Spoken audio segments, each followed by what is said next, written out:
동두천 등 수도권 집단 감염 사례가 잇따르면서 경기도가 발동한 외국인 노동자 전수검사 명령 시한이 내일로 다가왔습니다. 휴일을 맞아 선별진료소에는 외국인 노동자들의 발길이 몰리고 있는 가운데 인권 침해라는 반발의 목소리도 나왔습니다. 현장에 나가 있는 취재기자 연결합니다. 박기원 기자.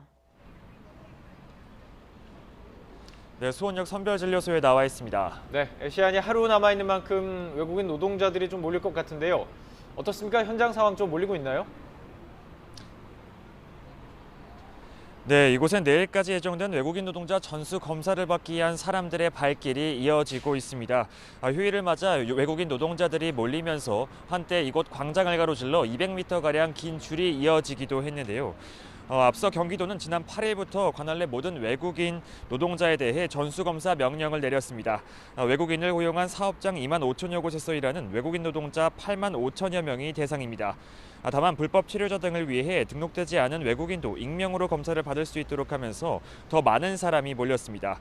기한은 3주가 주어져 내일로 끝나게 되는데요.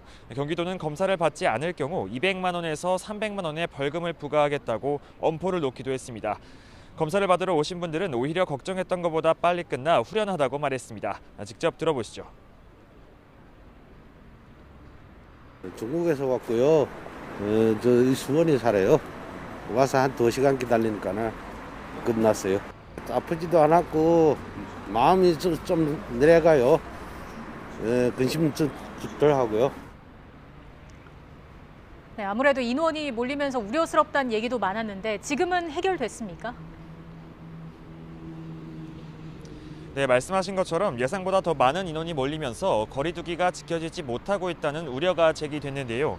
이에 대해 지자체들이 선별 진료소를 늘리고 운영 시간을 연장하는 등 보완 조치를 취해서 상당 부분 문제가 해결되기도 했습니다. 보건소 관계자 이야기 직접 들어보시죠. 운영 시간을 조금 늘렸거든요. 그래서 앞서도 많이 다녀가셨고요. 그래서 그 전에는 한 1,000명 정도씩 많이 다녀가셨는데 그래서 오늘은 조금 한 20-30% 정도 줄어서 한 700-800명 정도 예상하고 있습니다. 다만 한국인이 아니라는 이유로 무조건 검사를 받게 하는 건 인권 침해라는 지적은 여전한데요. 외신은 물론 주한 영국과 독일 대사까지 나서 강제 검사 명령을 두고 외국인 차별 정책이라며 반발했습니다. 또 인권위도 외국인 차별을 조장할 우려가 있다며 재검토가 필요하다는 의견을 내놨습니다. 경기도에 이어 서울시도 같은 내용의 전수검사 명령을 발동했는데 비난이 잇따르자 사흘 만에 명령을 철회했습니다. 대신 고위험 사업장 외국인 노동자에 대해 이번 달 안으로 진단검사를 받을 것을 권고했습니다. 반면 일부 지자체에서 실시한 외국인 노동자 선제검사로 확산세를 잠재웠다는 평가도 팽팽하게 맞서고 있습니다. 이런 가운데 중대본도 외국인 노동자 기숙사 등을 대상으로 방역에 미흡한 점이 있는지 조사해 보완 조치에 나섰는데요.